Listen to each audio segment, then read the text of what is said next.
Paz do Senhor, igreja. Paz do Senhor. Eita, Jesus. Foi aí? Isso aqui é todo nós. Foi. Amados, por favor, abram as nossas Bíblias. Pai do Senhor. Manda suas Bíblias no tema. Isaías, capítulo de número 43.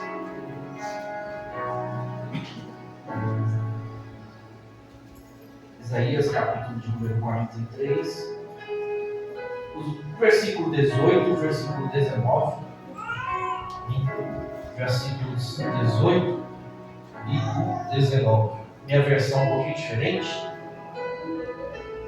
Não vos lembreis dos acontecimentos passados, nem considereis os fatos antigos. Eis que realizo uma nova obra, que já está para acontecer. Repito, eis que realizo uma nova obra, que já está para acontecer. Não percebestes ainda? Porém, um caminho no deserto e rios no erro. Amém. Pode tomar assento, irmãos. Glória a Deus. Eu creio. Amados, bom, chegamos no final da temporada e eu creio e eu entendo, até participando e ouvindo, que a gente ouviu e entendeu bastante a respeito, até porque também já sabe, já conhece o que é recomeçar, o que é um recomeço. Mas você sabe como que eu gosto de ministrar, eu gosto de ministrar explicando, fazendo com que você possa entender talvez aquilo que ainda tenha passado.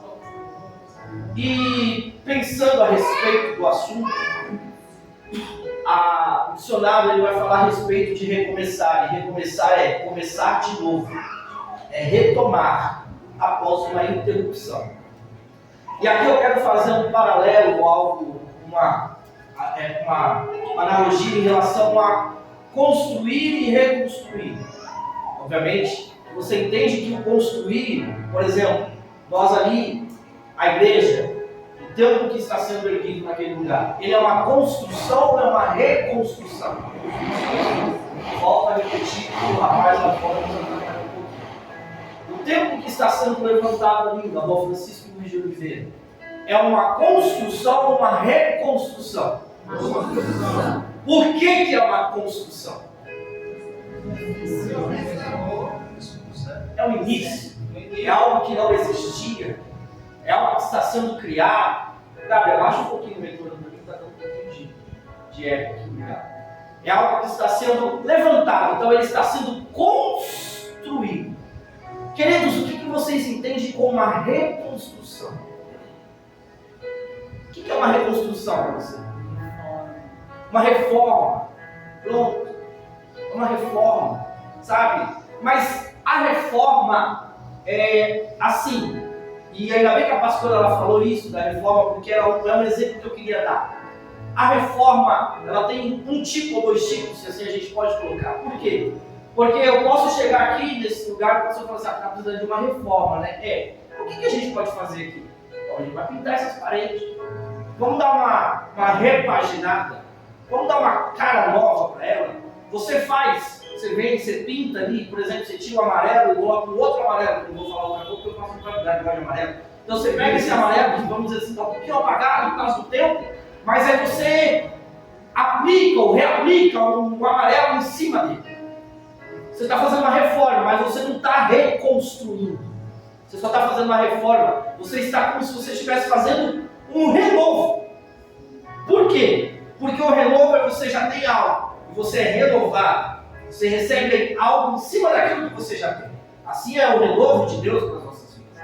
Você já tem o Espírito Santo, você já tem a graça. Você já é batizado pelo Espírito Santo. Mas você recebe um renovo da parte de Deus. É Ele colocando uma cobertura por cima de uma cobertura. É algo em cima de algo que já existe. Essa reconstrução, entenda, e eu preciso que você entenda isso. Construir é você começar algo do zero. Reconstruir é você derrubar e recomeçar de novo. Por quê, Jonas? Porque imagina a sua casa. Você chega lá na sua casa e fala assim, dá para eu fazer um quartinho aqui. Eu vou reconstruir. Eu vou construir. Eu vou fazer, olha, só lá em cima, dá para fazer uma varandinha aqui, hein? A casa está pronta.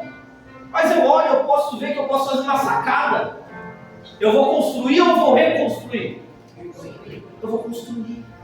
Agora, o reconstruir, Roberta, é você derrubar aquilo que já existe e começar tudo de novo.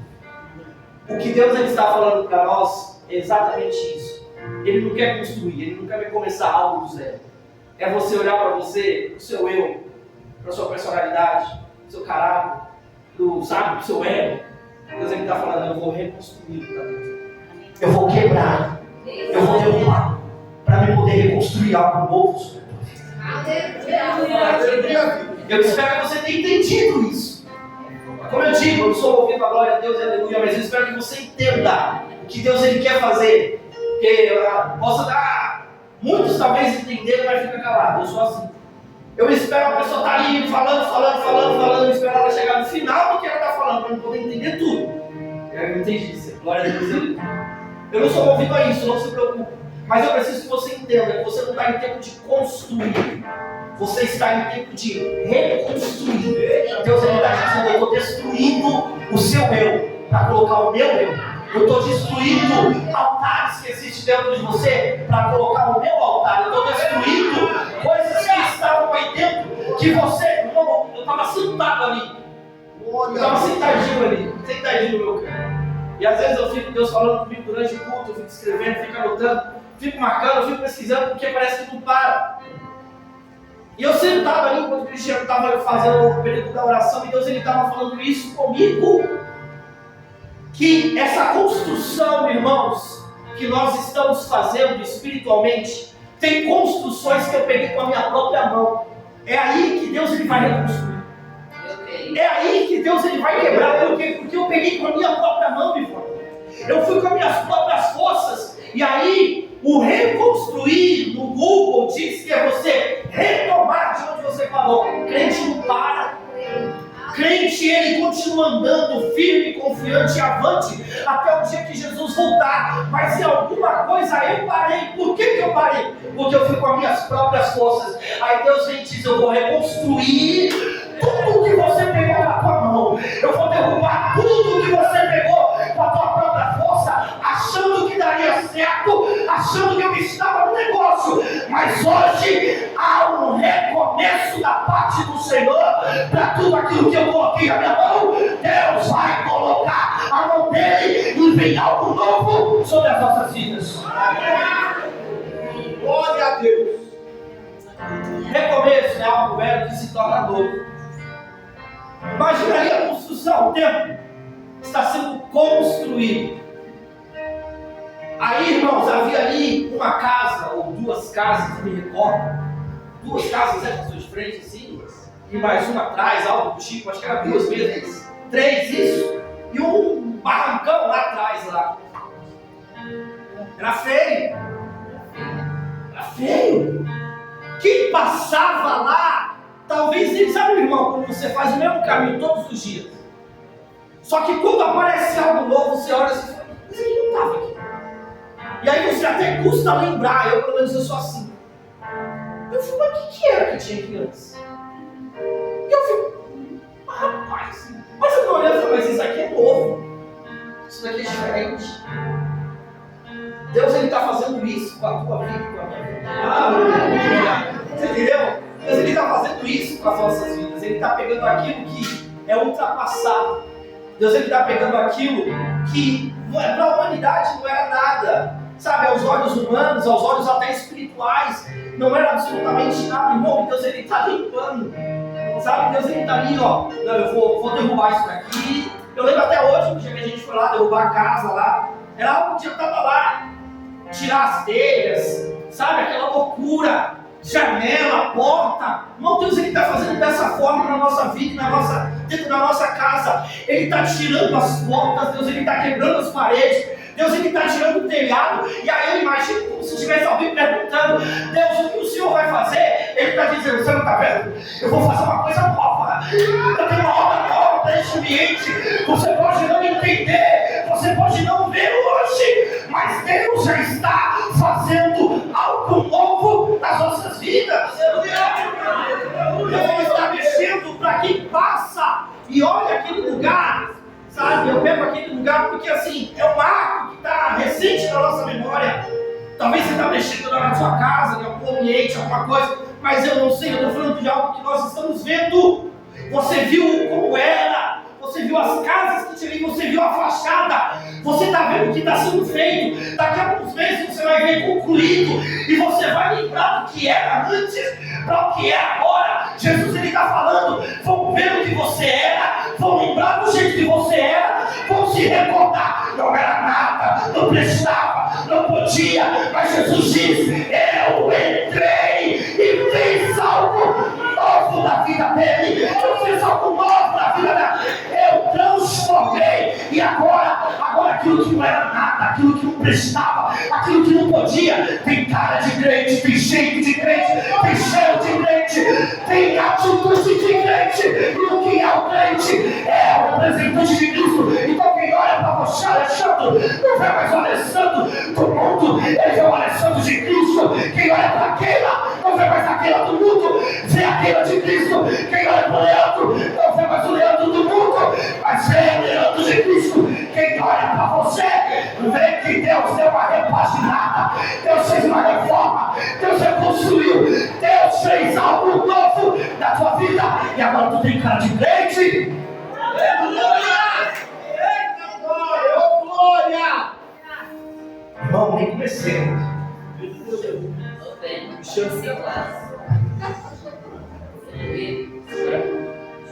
Recomeço.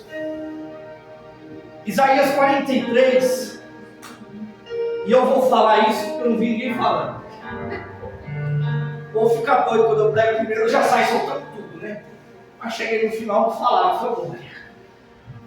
Isaías 43, irmão, ele tem um objetivo. Mas antes de eu falar desse objetivo, deixa eu falar aqui rapidinho a respeito de Isaías. Isaías no hebraico significa Deus é a minha salvação. E você sabe, porque eu já disse isso outras vezes, eu gosto muito do nome e o seu significado. Se você pegar o nome Jonatas, ele que diz que é amigo.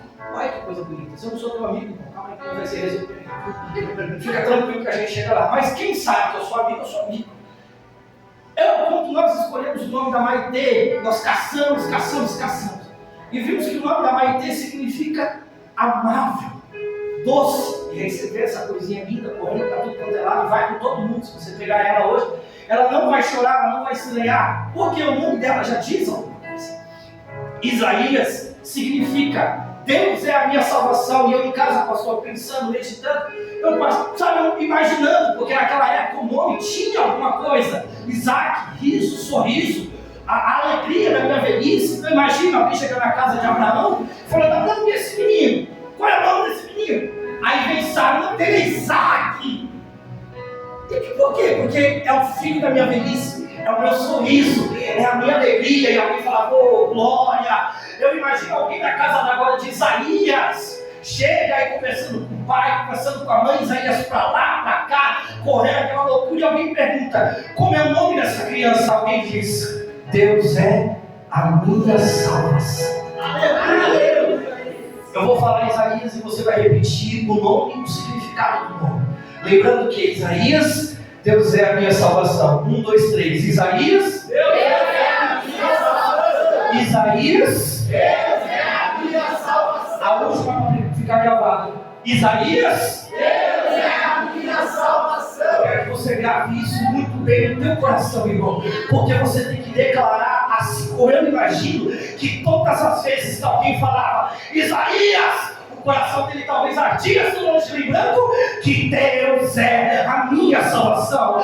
O pai chamava ele e dizia Isaías, e Isaías lembrava, Deus é a minha salvação. A mulher dele falava Isaías, ele lembrava que Deus é a minha salvação. Não se esqueça do teu Deus e não se esqueça que Ele ainda é a tua salvação. Ele é o que salva. E o mais curioso de tudo isso é que para falar sobre salvação tinha que ser Ele. Porque o livro de Isaías é um livro messiânico que você conhece, você sabe disso. Isaías é o profeta que mais fala a respeito de Cristo, de Messias. E obviamente ele não vai levar o nome de Cristo ou de Jesus, mas ele vai tratar ele como Deus. O livro de Isaías ele é composto por 66 capítulos, assim como a Bíblia, 66 capítulos, 66 livros. O livro de Isaías ele é dividido em duas partes, irmãos. A primeira parte vai falar dos pecados de Israel, de Judá, do julgamento das outras nações e algumas verdades e falsidades que eram colocadas como esperanças em Jerusalém. Isso do capítulo 1 até o capítulo de número 39. Assim como é separado o Antigo e o Novo. O Antigo Testamento tem 39 livros. Os capítulos de Isaías é dividido em duas partes. A primeira parte são 39 capítulos.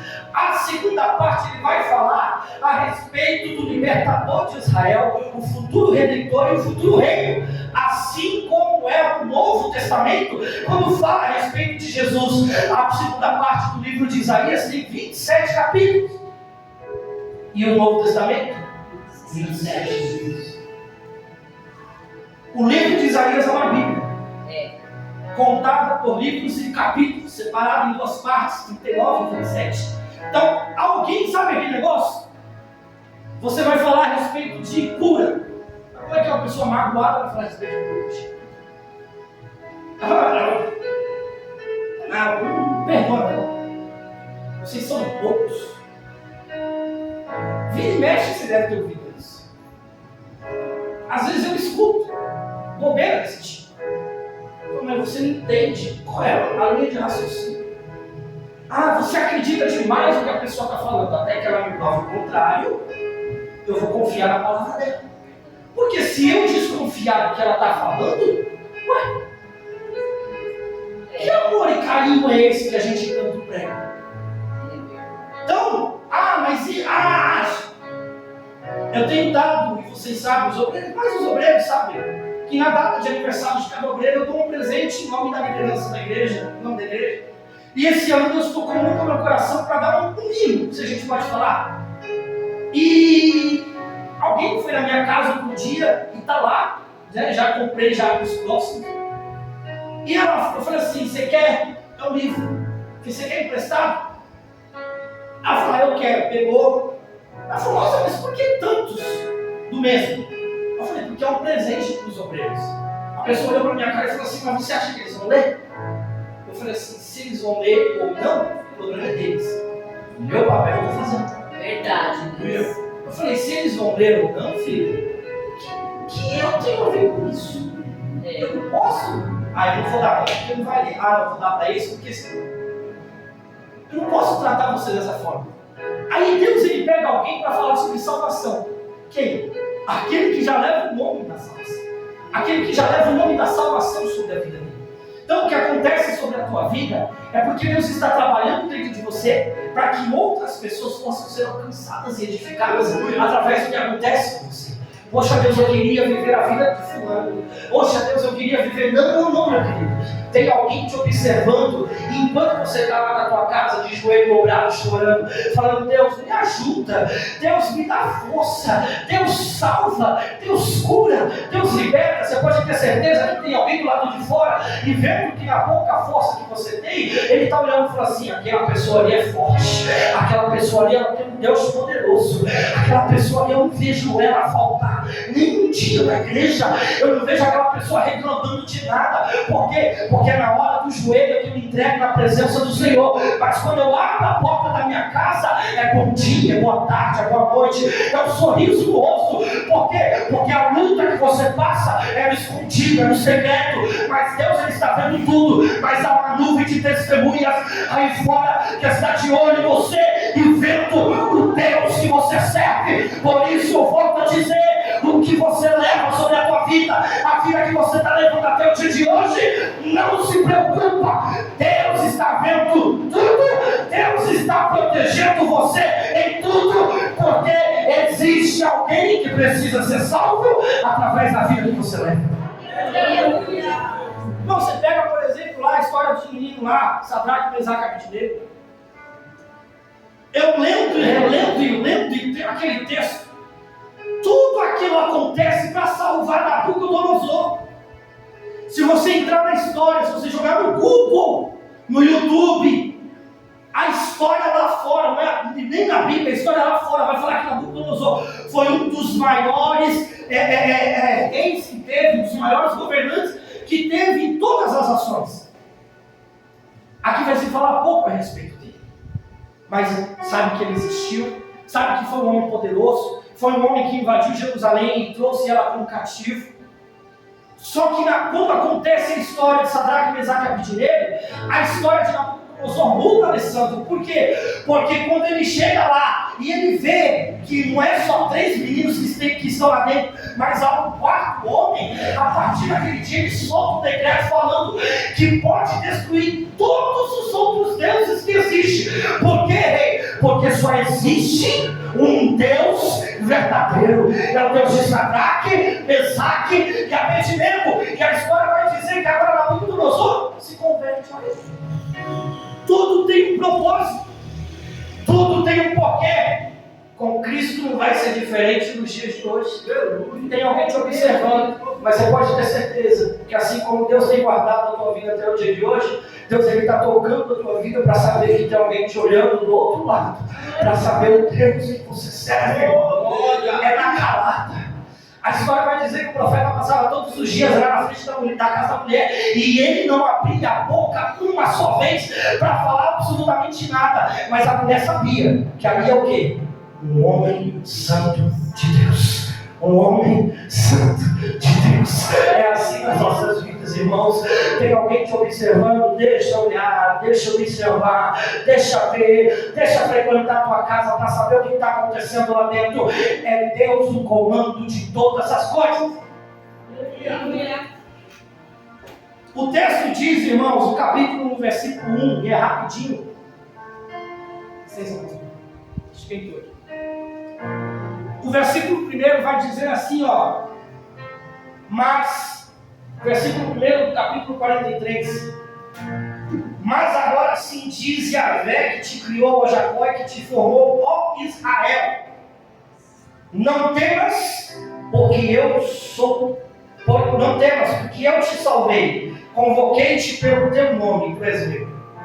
Há 2 coisas aqui, irmãos, que me chamam a atenção. É a criação, Deus falando que ele criou Jacó e formou Israel. Deus, ele diz que cria Jacó, mas Israel ele forma. E de uma forma rápida, para você entender, Deus ele criou todos vocês. Sabe aquela história que o mundo de fora diz? Que pai não é o que faz, pai é o que cria, sabe, coisa desse tipo? Hoje é até muito atual, porque há muitos pais que abandonam as famílias, infelizmente. E aí a pessoa acaba se casando, a pessoa acaba se casando anos depois, e ela cuida daquele filho que não é dela como se fosse. E mesmo que a aparência, sabe, possa não ser igual, mas o filho fala igual ao pai, o filho anda igual ao pai, mesmo não sendo pai. Quando Deus diz, ó, Jacó fui eu que te criei, e Israel fui eu que te formei, você conhece a história. Quando Jacó ele nasce, ele já vem carregando um peso, ou 2 pesos. O primeiro peso é que Deus havia dito para a mãe dele, ó, o maior vai servir o menor, é uma profecia. Isso iria acontecer. Mas o segundo peso é o quê? A mãe não falou para ninguém. E o menino leva um peso talvez até desnecessário. Por quê? Porque ele engana o irmão, ele engana o pai, ele sai fugido. Ele sai fugido como quem? Como Jacó. No meio da história, você sabe, ele vai embora para a casa do tio dele, passa alguns anos. Lá Deus abençoa muito ele, até o dia que Deus fala assim, volta para a casa do teu pai. E quando ele volta para a casa do pai dele, ele precisa ter um encontro com o irmão para resolver a situação, porque ele tem medo do irmão. Mas antes de ter um encontro com o irmão, ele tem um encontro com Deus. E nesse encontro com Deus, ele luta fisicamente ali, com um anjo, com Deus. E ele fala assim, não, sai daqui até que o Senhor me abençoe. E a Bíblia diz que O anjo toca na coxa dele, ele fica meio manco, e o anjo se incomoda e fala: o que você quer? Ele falou: me abençoa. E aí ele fala assim: então a partir de... Como é teu nome? Ele falou: meu nome é Jacó. Então a partir de hoje não será mais chamado mais Jacó, mas Israel. Por quê? Porque você vai ser príncipe. Porque lutaste não com homens, mas lutaste com Deus. Ele recebe aquilo dentro dele. E a partir do momento que ele recebe aquilo dentro dele, eu imagino quando ele chega lá, volta na terra dele, alguém diz: oi Jacó. E quando diz oi Jacó, você já lembra de quem? O enganador, o fujão. Aí ele diz: não. A partir de hoje é Israel. Aleluia. Mas por que Israel? Porque Deus me transformou. Porque Deus me mudou. E Jacó, eu fui criado, mas eu fui formado agora por Deus. E quando você é formado, irmão, você recebe algo dentro de você. É uma faculdade. Quando você chega na faculdade, você não está formado. Mas quando você sai da faculdade, você está o quê? Formado. Por quê? Porque você estudou. Você agora pode falar aquilo que você aprendeu. Deus, Ele está dizendo isso para mim e para você. Ei, antes você era Jacó, mas a partir do dia que eu te chamei, do dia que você veio para mim, você agora é Israel. Porque tudo que estava em mim eu passei para você. Toda a graça que estava em mim eu dei para você. Todo o poder que estava em mim eu passei para você. O que está no Pai agora está no Filho. E o que está no Filho está na igreja. Deus cria, mas Deus forma. Deus traz, mas Deus levanta. Deus é quem faz só essas coisas na minha vida e na tua vida. Ele fala: eu te criei, mas fui eu que cuidei de você. Eu sou o teu criador, mas eu também sou o teu formador. Eu crio e eu dou forma. Porque não adianta você sair aí e falar: não. Você tem que ter, igual eu disse no começo, você tem que ter cara de Deus, cara de crente, cara de Jesus, jeito de Jesus, fala igual Jesus, sabe? Igual Paulo fala: e agora? Mas esse homem aí, que estava matando até uns dias atrás, matando os nossos, agora está falando igual a gente. Não é, porque ele teve um encontro com Cristo. Formação de Deus na tua vida é isso, irmão. É você deixar aquilo que você foi criado lá atrás, sabe? As coisas do mundo que você pegou até o dia de hoje e começar a receber de Deus. Aí ele continua dizendo: quando passares pelas águas, serei contigo. Quando pelos rios, eles não vão te submergir. Quando caminhares pelo fogo, não te queimará, nem a chama arderá em ti. Isso daqui é interessante, sabe por quê? Porque Deus está falando com Isaías. O Isaías escreve aí. Foi escrever o quê, ó? Quando passares pelas águas, eu estarei contigo. Como assim quando passares pelas águas? Imagina Isaías dentro da casa dele. Como assim pelas águas? Ó, Isaías, quando passares pelo fogo, não vai te queimar. Quando passares pelo rio, eles não vão te afogar. Por quê? Porque eu estarei contigo. Nem quando passar pelo fogo, ele não vai queimar e nem vai arder. Mas Senhor, eu não estou entendendo. Aí sabe assim, ó, aplica isso daí para você. Irmão, Deus está trazendo todo e qualquer tipo de situação. Imagina, Senhor, eu estou na pobreza. Ele vai falar assim: tu não vai morrer de fome, porque eu estou contigo. É assim, Deus, porque ninguém está passando pobreza aqui. Ninguém está passando necessidade. Senhor, eu não estou trabalhando, Pai. Abre uma porta de emprego. Ele fala assim: eu não preciso abrir uma porta de emprego para você. Porque se eu abrir uma porta de emprego para você, talvez você não volte. Deixa eu cuidar de você, porque eu sou contigo. Senhor, eu estou doente, eu estou enfermo. O que eu vou fazer? Calma, que tu não vai morrer, porque eu estou contigo. Deus, Ele está trazendo todo e qualquer tipo de situação. Irmão, se perguntar aqui, nós ia passar uma semana. Fala uma situação, irmã Eliana, que a senhora está passando hoje. Ixi, a irmã Eliana já ia começar a chorar. Aí sabe, aí vem a voz calma assim do Espírito, não a minha, que a minha já no normal já é feia, a minha arranhada é pior ainda. Vem uma voz calma do Espírito Santo dizendo: eu estou contigo.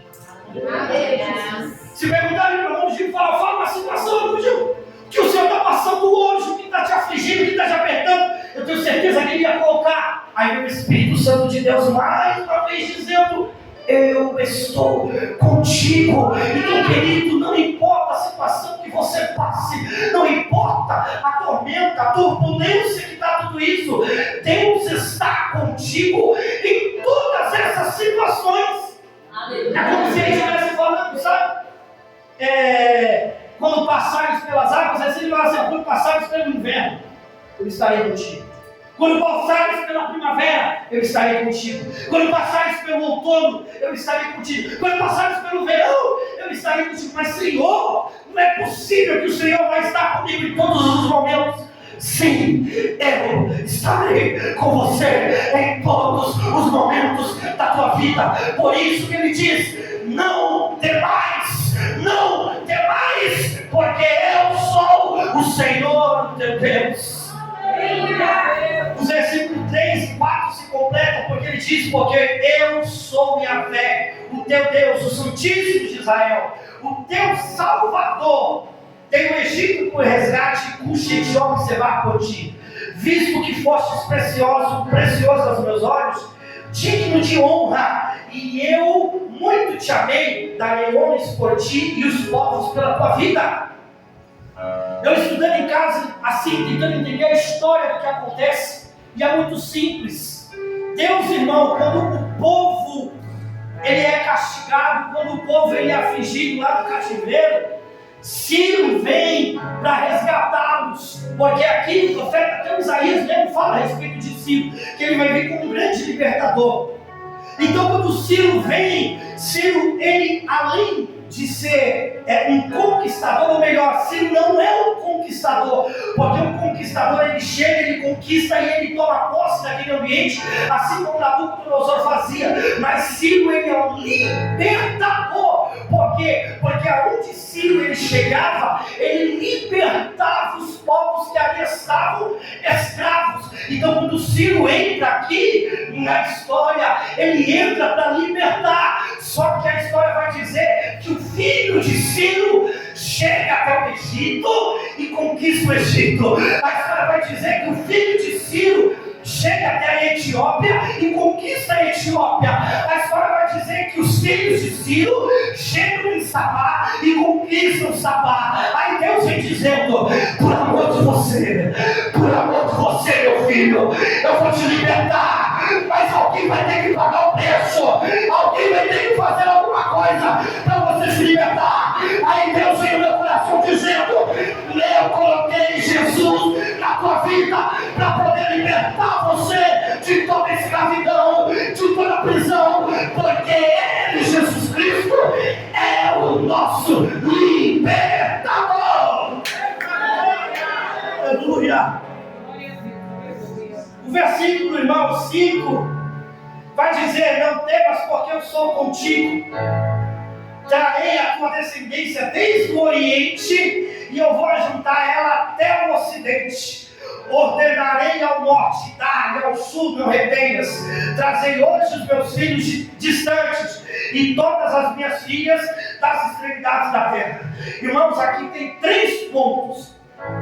O primeiro ponto, e aqui eu digo um segredo que eu não disse ainda, eu segurei até onde eu podia dar, até onde eu podia segurar.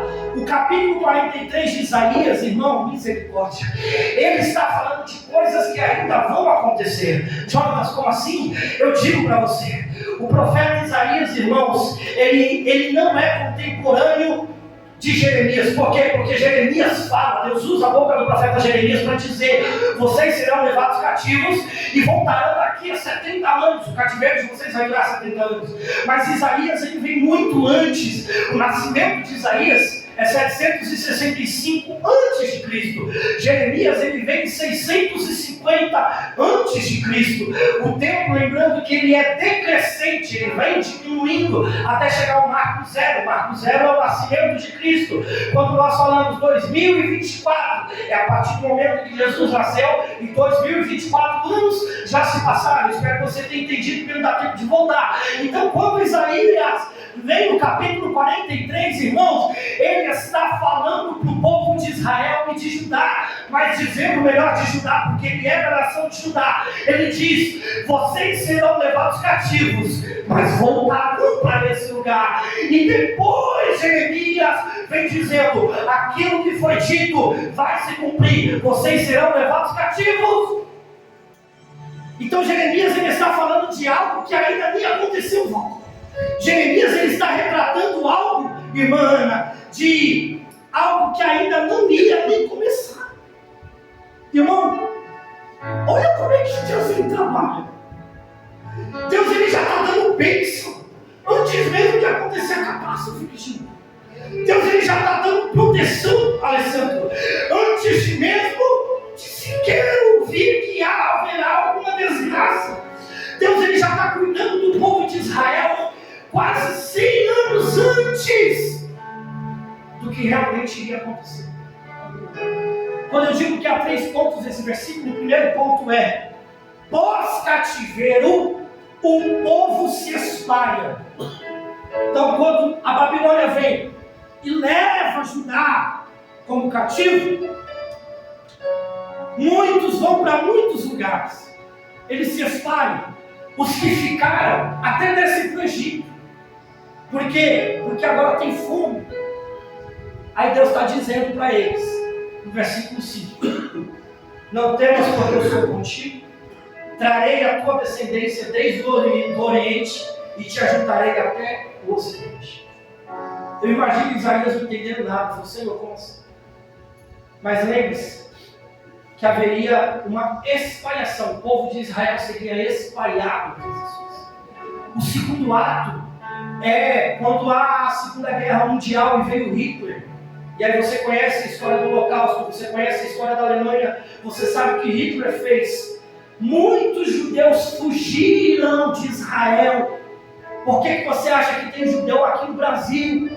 Porque os seus antepassados fugiram para onde eles poderiam. E eles chegaram aqui, eles chegaram na Europa, eles chegaram na África. Quando veio o terceiro ato, como eu disse, são 3 atos. O terceiro ato agora é sobre nós. Porque ele diz que o povo foi espalhado. Mas um dia. Aleluia. Um dia. Assim como aconteceu no pós-cativeiro, eles se reuniram em Jerusalém. Assim como aconteceu após a morte de Hitler, eles voltaram para Jerusalém. O terceiro ato é: um dia o Oriente, o Ocidente, o Norte, o Sul, Deus vai bradar e vai dizer: dê os meus filhos, dê as minhas filhas, porque eles retornarão para Jerusalém. Glória! O verso 8 diz: fazei sair o povo que tem olhos, mas não consegue enxergar, e os que têm ouvidos, mas perderam a capacidade de escutar. Irmão, o verso 8 é só realmente para quem conhece o Senhor Jesus Cristo como o único Salvador. Ele está dizendo: sabe aquele que tem olhos, mas não enxerga? Não é meu. Sabe aquele que tem ouvido, mas não escuta? É desobediente, não é meu. Vai vir quem é meu. Vai estar comigo quem me ouve. Vai estar comigo quem olha para mim como o Pai. Sabe quando Jesus ele fala lá em João? Que as minhas ovelhas reconhecem o que? A voz do seu? É isso que ele estava dizendo para Isaías naquele dia. Vai subir comigo quem está comigo. Vai andar comigo quem me olha como Pai, quem me olha como Deus, quem me olha como aquele que está na tua proteção. Quem não é? Vai sair. O verso 9 e o verso 10, irmãos, ele vai dizer: todas as nações se ajuntam e os povos se reúnem. Quem dentre eles predisse isso, ou pode anunciar as magníficas obras passadas? Ora, que eles nos apresentem suas testemunhas, a fim de que aprovem, ou a fim de que provem que estão de fato certos, para que outros ouçam e exclamem: é verdade. Vós sois as minhas testemunhas, diz Yahvé, e o meu servo aqui escolhi para que saibais, e creiais a minha pessoa, e entendais que eu sou Deus, e que antes de mim nenhum Deus se formou, tampouco haverá alguém depois de mim. Aqui, irmão, sabe o que ele está dizendo? Ele vai falar assim: ó, as pessoas vão se reunir. O texto ele diz: as nações vão se reunir e vão falar assim: quem é o Deus deles? Aonde tem alguém para falar as obras que eles fizeram? Aonde estão as suas testemunhas? Aí o versículo 10 diz o quê? Que Yahvé diz: vós sois? Sabe o que é isso, irmão? É Deus falando para você: não se esconde não. Não se esconde não. O que foi que eu fiz pela tua vida até o dia de hoje? Tem alguém na sua casa, tem alguém no teu emprego, tem alguém dentro da tua escola, tem alguém na tua rua que está duvidando do teu Deus, que está duvidando de Deus. Deus, ele está dizendo: você que disse. É você que vai ter que abrir a boca e dizer quais são as maravilhas que Deus já fez na tua vida. Deus, ele está dizendo: se apresenta para que eles saibam o que eu, Deus, fiz em você. Glória a Deus. Terminando, irmão, 3 minutinhos. O versículo 11, ele diz: eu mesmo sou Yahvé, o Senhor, e além de mim não há outros salvador. Irmão, isso daqui é interessante, sabe por quê? Porque ele está dizendo assim: só é eu que salvo. Então Jesus, ele é o único caminho para quê? Tem, sabe, a gente pode especular, a gente podia, como já apareceu durante a história cristã, formas e jeitos de falar: não, assim você vai ser salvo. Não, Jesus, ele está dizendo: eu sou o único Deus Salvador, e fora de mim não há outro. É essa palavra que a gente tem que pregar aí fora. Jesus, ele é o único caminho. Jesus, ele é o único jeito de ir para o céu. Se o teu coração está duvidoso em relação a isso, se conserta, pelo amor de Deus, com Cristo. Porque Jesus, ele é o único meio de salvação. Não deixa o mundo, não deixa o diabo entrar na tua mente e implantar coisa nova. Não é esse novo de Deus para as nossas vidas. Isso é algo que não vai ser mudado. Jesus é o único caminho. O verso, irmãos, para me pular e tomar mais tempo dos irmãos. O verso 14, ele vai dizer assim: assim diz o Senhor, o vosso Redentor, o Santíssimo de Israel: por amor de vós enviarei inimigos contra a Babilônia, e a todos os de lá farei embarcar como fugitivos, isto é, os caldeus, nos navios com os quais eles se vangloriam. Irmão, você viu aqui? Muito antes de acontecer, Deus já estava falando que a libertação, Deus já estava falando que eles iriam voltar para casa, e Deus ainda dá a letra ainda, falou assim: quem vai fazer isso com você? Vai ser os babilônios, vai ser os caldeus, ou mesmo, vai ser eles que vai vir, mas eu também vou ir contra eles. Se você prestar atenção, e eu escrevi aqui, ó, só para a gente poder fazer uma referência em relação a isso, Daniel, capítulo de número 5, nem abre aí a sua Bíblia, só acompanha comigo, 5:25, diz assim, ó: é a história da mão, todo mundo conhece essa história, apareceu uma mão lá e começou a escrever na parede, e ele diz: as palavras que foram escritas formam as seguintes frases em aramaico: Mené, Mené, Tekel, Passim. E isso significa, Mené significa Deus avaliou e contou os teus dias no reinado e decretou o teu fim. Tekel, foste pesado na balança e achado em falta. Quem é? Isso daqui é o profeta Daniel falando para o rei da época, Belsazar. E ele diz: o Passim, teu reino já foi dividido e entregue aos medos e persas. O 29, diante disso, por ordem do rei Belsazar, vestiram Daniel com manto real vermelho e púrpura, condecoraram-no com uma corrente de ouro no pescoço e proclamaram o terceiro em autoridade e o poder do governo do reino. E aconteceu que naquela mesma noite, Belsazar, o rei dos babilônicos, foi assassinado, e Dario, o imperador da nação média, apoderou-se do reinado de Belsazar com a idade de 62 anos, ou seja, aquilo que Deus disse para Isaías, capítulo 43, verso 14, se cumpre anos depois, porque a história vai dizer que enquanto eles estavam condecorando Daniel pelo que ele revelou que estava na escritura, a história vai dizer que nessa época Ciro, Dário, perdão, ele não teve dificuldade nenhuma de entrar na Babilônia, porque a Babilônia já não era mais a mesma da época de Nabucodonosor. E enquanto ele estava ali, alguém diz que a porta se abre, e quando a porta se abre, o rei da Babilônia se assusta. Por quê? Porque ele vê os medos e os persas na porta para tomarem o reino. O que é isso? Pode passar o tempo que for, pode passar quantas gerações forem, mas o que Deus disse vai se cumprir.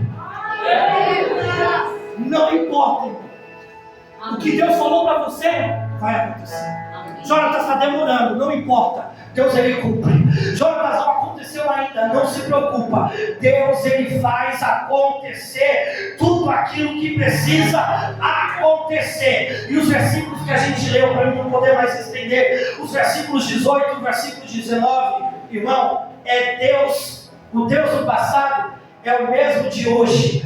O que aconteceu no passado era para aquele período. Por quê? Porque até isso Deus ele já estava trabalhando. A Bíblia vai dizer que quando eles foram libertos e voltaram para Jerusalém, volta uma comitiva, Esdras, Neemias, Zorobabel, Josué, e quando eles voltam, eles se assustam, eles se apavoram, porque eles veem que os muros estão destruídos, as casas estão queimadas e o templo está destruído. Lá em Esdras capítulo 5 e capítulo 6, a Bíblia vai dizer que há dois profetas, Zacarias e Ageu. E o capítulo 6, agora eu me lembro do versículo, diz que quando Ciro manda cimento, manda pedra, manda areia, para poderem construir tudo aquilo que foi destruído, o povo se assusta. Por quê? Porque eles são da época de Salomão, eles viram um templo melhor da época de Salomão, mas eles viram o templo de Salomão, eles viram a glória que Judá e Jerusalém era, e eles se assustam porque ao invés de chegar ouro, chega areia, ao invés de chegar pedras preciosas, chega cimento. Aí é quando vem lá e eles começam a chorar e se lamentar, e Ageu vem e diz que a glória da segunda casa será melhor do que a primeira. Deus aqui já estava preparando o povo. Olha, sabe os acontecimentos do passado? Era para aquele período. O que aconteceu naquela época era para aquele momento. O versículo ainda vai dizer que Ele é o mesmo Deus que abriu o mar e fez uma vereda por ela. Ele está fazendo alusão a Moisés. Ele disse que foi para aquele período, foi para aquele dia, foi para aquele momento. Isaías, hoje eu não preciso abrir o mar, eu só preciso libertar esse povo que vai ser cativo. Jonatas, o que você está querendo dizer? Que Deus ele não vai precisar abrir o mar aí, porque não tem nenhum mar aqui em São Paulo. Ele não vai abrir o rio, meu Deus do céu, coitado desse rio aqui. Ele está dizendo, sabe as coisas do passado? Lembra daqui. Olha para aqui, olha para o que eu fiz. O que eu tenho para você é algo novo. É algo que ainda ninguém viveu. A obra nova que eu tenho sobre a tua vida, fica tranquilo. Porque como eu disse no começo, eu vou repetir isso novamente. Esse recomeço que Deus ele tem sobre a tua vida, é esse algo novo. Se você não viu, irmão, o que Deus está fazendo na tua vida, se você ainda não percebeu o que Deus ele começou a fazer alguns anos atrás na tua vida, preste atenção, porque eu tenho certeza que alguma coisa nova já começou diferente sendo feita na tua vida. Algo novo e especial já começou sendo refeito dentro da tua vida. Só não para. Por quê? Porque não pode existir um recomeço em cima de um recomeço. Se é um recomeço, vai até o fim. Não fica parando. Porque quanto mais você para, mais essa obra termina para ser concluída. Quanto mais você... Não, eu vou dar uma descansada. Mais demora para acontecer as coisas que Deus tem na tua vida. Então, Deus ele tem, como diz o versículo, e eu finalizo aqui. Deus ele tem algo novo e muito especial para aqueles que escutam a voz do Senhor. Ouça a voz de Deus sobre a tua vida e que esse recomeço, como o profeta disse, que havia para aquele povo naquela época, Eles nem sabiam, irmão. Eles nem sabiam o que eles iam passar. Eles nem sabiam qual era esse recomeço. Não se preocupa pelo que você vai ter que passar ou o que vai vir ali. Só espera, porque o recomeço de Deus já está garantido. O recomeço de Deus já está na tua vida. Se é hoje o recomeço, se foi nessa temporada, Jonas, eu estou passando, receba o recomeço de Deus sobre a tua vida. Só que o recomeço de Deus não é só. O recomeço de Deus é você se levantar. É você pegar a enxada, você pegar a pá. É você ir para a construção. É você cair para cima. Não é só esperar, recomecei. Você parou de novo. Pega. E vai para cima dessa construção. Que ninguém vai te segurar. Amém? Que Deus os abençoe, que Deus os proteja, que Deus os guarde. Você que está na sua casa, que Deus possa te abençoar. Que haja um recomeço de Deus sobre a tua vida. Amém? Que Deus os abençoe. E assim eu agradeço essa oportunidade no nome do Senhor Jesus Cristo.